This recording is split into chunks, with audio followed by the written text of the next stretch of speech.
Stefan believed his diet was healthy until a routine checkup revealed something terrifying. He had terminal liver cancer, but all he had done was eat healthy. Some people are still alive even though what they're putting in their body is poison. But the good news, I've met some of these people, their intellect is awakened through education and they begin to make changes. A PB&J sandwich here and there, an occasional beer, some takeout on nights when he didn't feel like cooking. He didn't even smoke cigarettes. So what went wrong? Dr. Barbara O'Neill just proved that our seemingly harmless food choices are actually silent killers. Most people might then go to the doctor. What'll he give you? Antibiotics. And when you stop the antibiotics, guess what? Most likely your ache comes back.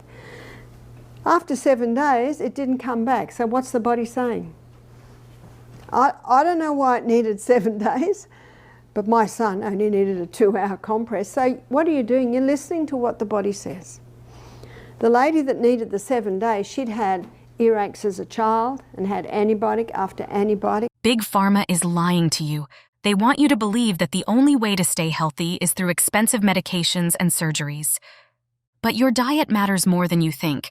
Dr. Barbara O'Neill is here to show you how you can prevent the need for medicines and surgeries that could cost you millions.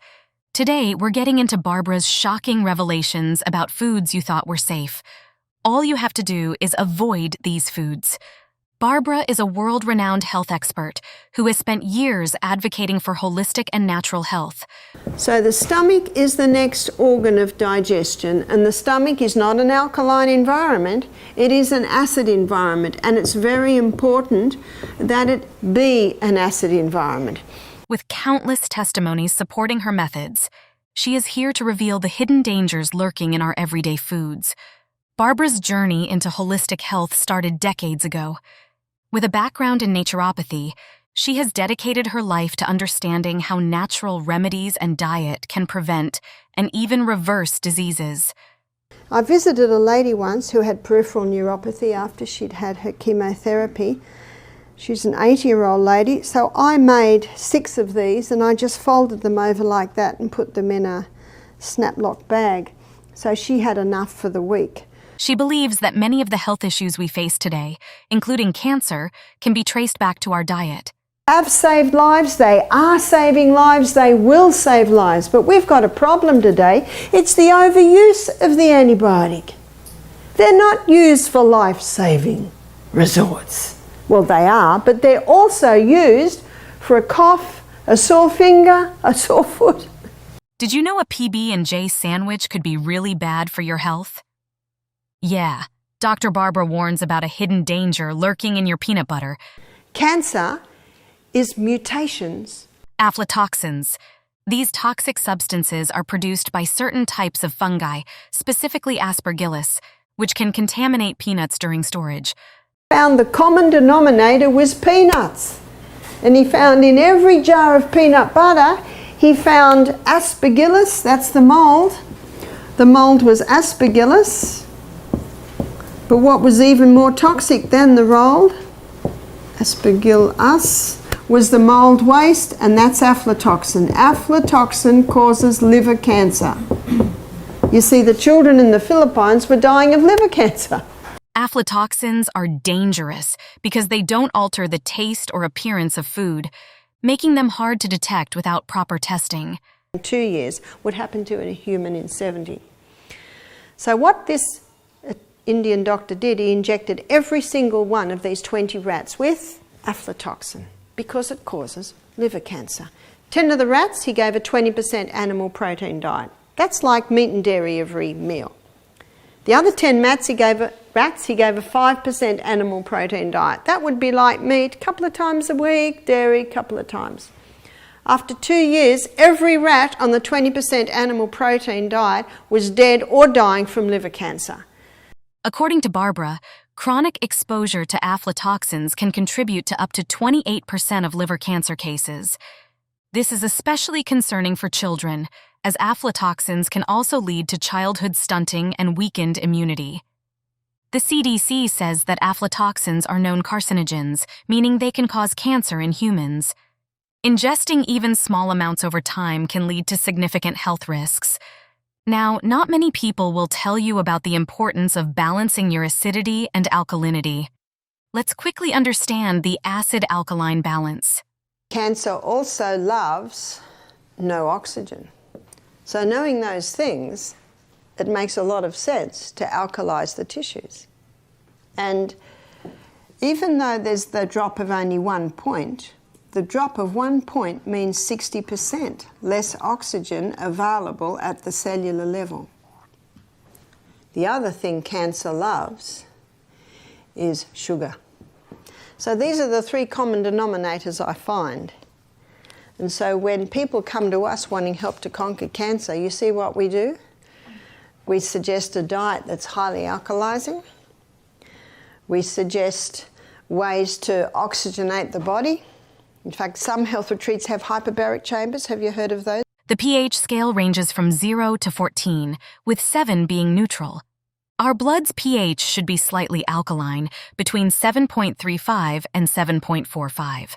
When the pH drops, it means there's less oxygen available at the cellular level, creating an environment where diseases like cancer can thrive.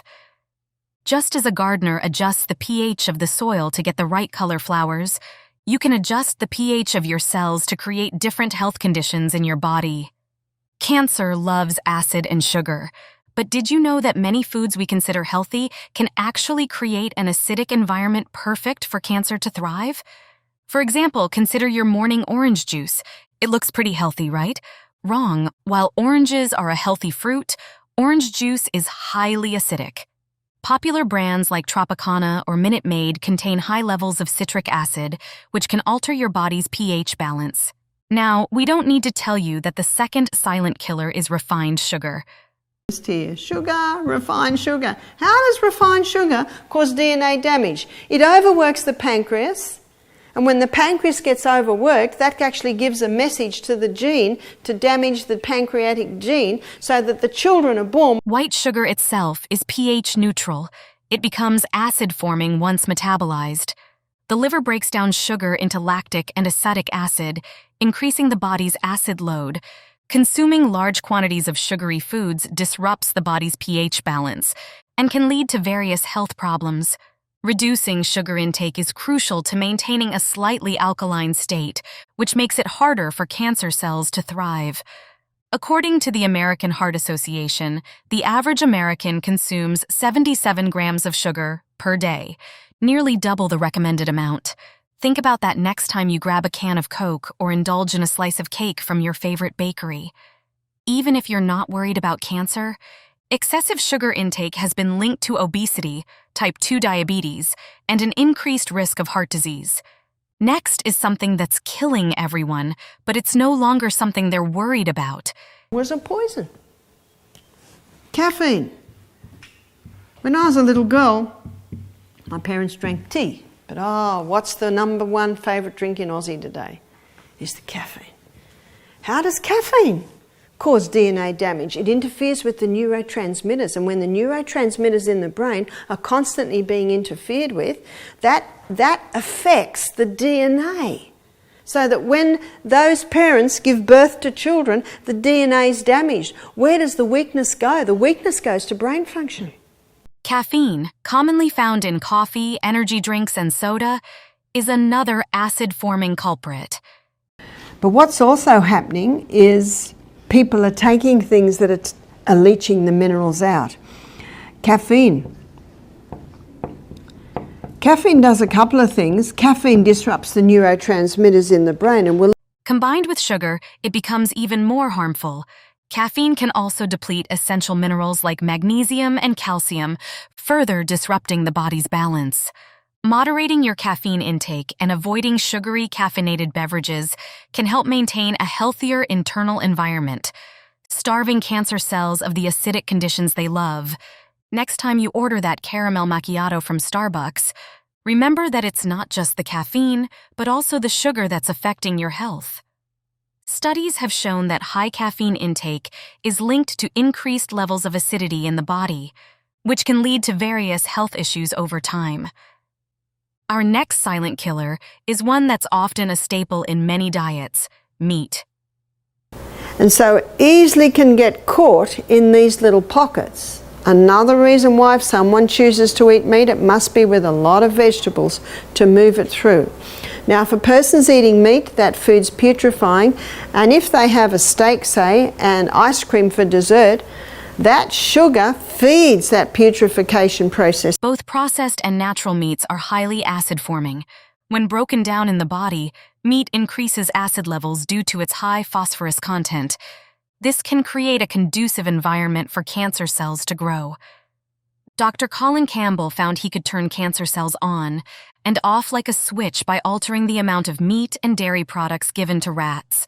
Cutting down on red and processed meats can help reduce the acid levels in your body, potentially starving cancer cells. So next time you consider upsizing your McDonald's meal, think about the long-term effects it could have on your health. The World Health Organization has classified processed meat as a Group 1 carcinogen, the same category as tobacco smoking. The fourth silent killer is hybridized wheat. The wheat we consume today has undergone genetic modification, resulting in a complex gluten structure that's hard to digest. This modern wheat is highly acid-forming and can spike blood sugar levels faster than refined sugar. Hybridized wheat is everywhere, from your morning bagel to the pizza you order on Friday nights. Cutting down on these products can significantly reduce the acid levels in your body and help prevent the growth of cancer cells. Research shows that modern wheat varieties contain more gluten, which can cause digestive issues and increase acidity in the body. Aged cheese is our fifth silent killer. Through 4 ways. You can ingest mold, it can be on the food, it can be in antibiotics. Number 2, it can come in through your skin. Don't touch it. Don't touch it. If there's a moldy orange in your fruit tray, cover yourself, get some tongs, carefully take it outside. Throw it into the garden and let the microbes break it down. The mold in blue vein cheese and other aged cheeses is highly acid-forming. While fresh cheeses like cottage cheese are less acidic, they can still contain unwanted chemicals from improperly fed cows. Limiting aged cheese in your diet can help maintain a healthy pH balance, reducing the risk of creating an acidic environment where cancer can flourish. Aged cheeses are known to contain higher levels of histamines and tyramine, which can trigger inflammatory responses in the body. So, think twice before you indulge in that gourmet cheese platter at your next wine and cheese night. Alcohol and tobacco are not foods, but their impact on acidity in the body is huge. We're social people, and it's an important part of us. So what's another one that leaches minerals out of the body is alcohol. Both substances create highly acidic conditions and are well known for their cancer-causing properties. Reducing or eliminating alcohol and tobacco can greatly improve your body's pH balance, reducing the risk of cancer and other health issues. The American Cancer Society states that alcohol consumption is linked to several types of cancer, including breast and liver cancer. What changes will you make today? Share your thoughts in the comments below, so next time you think about having that extra glass of wine or lighting up a cigarette, remember the hidden dangers. To filter the blood if the blood is thick. So it's very important that we be drinking adequate water. Again, 8 glasses of water a day. Now, to make sure that your body is accepting that water inside the cell, it's important for you to have the whole salt, just a little crystal, on your tongue as you start every glass of water. Your body can more fully utilize that water if you sip it. A couple of mouthfuls, 5 minutes later, a couple more mouthfuls, a few minutes later, a couple more mouthfuls. I was talking to a lady just 2 nights ago. She said, "Barbara, if I have salt in the morning, it just makes me sick." So I began to investigate, and I found out that she's drinking is 32 ounces. That's 4 glasses, yeah? 32 ounces in one go. I said, "I'm surprised you're not vomiting." That's all in one go. I said, no. Do you know that puts a huge strain on your kidneys? It's almost as if your kidneys go, oh no, look at this. Flood. What happens in a flood? I said, I drink a litres a quart, that's 32 ounces before breakfast, but I'm starting at 5 and I'm finishing at 6:30. You've got to spread it out. When you wake up, a few mouthfuls. In the DNA. Eating genetically modified foods causes cancer because it actually puts into the body basic ingredients that the body does not know how to use. Finally, processed foods are the seventh silent killer. Eating genetically modified foods causes cancer because it actually puts into the body basic ingredients that the body does not know how to use. High in unhealthy fats, sugars, and artificial additives, these foods are highly acid-forming. Frequent consumption can lead to inflammation, insulin resistance, and increased cancer risk. Choosing whole, unprocessed foods over their processed counterparts can help maintain a healthy pH balance and support your body's natural defenses against cancer. A study by the National Institutes of Health found that people who consume a diet high in processed foods have a higher risk of developing chronic diseases. So next time you reach for that bag of Doritos or consider microwaving a frozen dinner, think about the long-term impact on your health. Maintaining a balanced pH in your body is crucial for overall health. But God, in His great mercy and wisdom, has given us herbs that will kill mold and won't kill us. And in my book I list quite a few. So a well-known one is garlic. Another is grapefruit seed extract. That's very potent. If ever you eat a grapefruit, don't forget every now and then to just put your teeth on the seed. You'll think the grapefruit's sweet once you taste what's in that seed. It's very bitter, but it's a fungal killer. By being mindful of these 7 silent killers in your diet, you can create a healthier environment that makes it harder for cancer cells to thrive. Don't forget to like, subscribe, and hit the bell icon for more health tips and revelations.